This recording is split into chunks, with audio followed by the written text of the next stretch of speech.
بسم اللہ الرحمن الرحیم۔ السلام علیکم ناظرین، کسی بھی فرد کے گھر کو بہت جلدی نظر لگتی ہے اور وہ کالا جادو کا شکار ہو سکتا ہے، اور اگر کسی فرد کے گھر پر کالا جادو یا نظر بد کے اثرات ہیں تو اس گھر میں بیماری، تندرستی، اولاد کی بدتمیزی، میاں بیوی کے درمیان اختلافات اور بے شمار پریشانیاں ہمیشہ آتی رہتی ہیں۔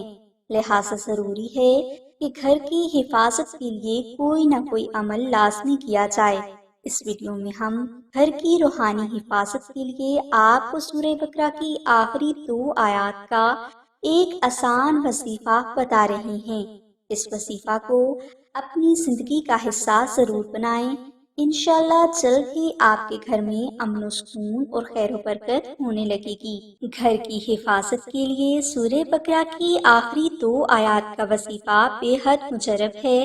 یہ وظیفہ صرف ایک دن کا ہے، لہٰذا آپ 9 چندی جمعرات کو عشاء کی نماز ادا کرنے کے بعد اول و آخر 10 مرتبہ درود پاک پڑھ کریں اور درمیان میں 2 نفل نماز ہدیہ محمد آل محمد اس طرح ادا کریں کہ ان دونوں نوافل میں آپ الحمد شریف کے بعد 3 مرتبہ سورہ اخلاص تلاوت کریں۔ نوافل ادا کرنے کے بعد آپ 172 مرتبہ سورہ بقرہ کی آخری 2 آیات تلاوت کریں اور اس کے بعد آپ اپنے گھر کے چاروں اطراف میں دم کر دیں۔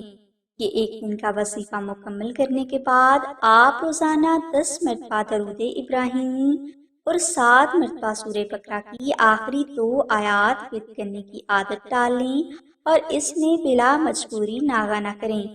اس کے علاوہ کوشش کریں کہ آپ ان 2 آیات کو پاک سیاہی سے تحریر کر کے اپنے گھر میں بھی رکھیں اور اپنے پاس بھی رکھیں۔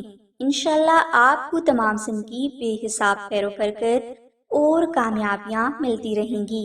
مزید معلومات کے لیے بہنیں دیے گئے نمبر پر اماں زینب سے رابطہ کر سکتی ہیں۔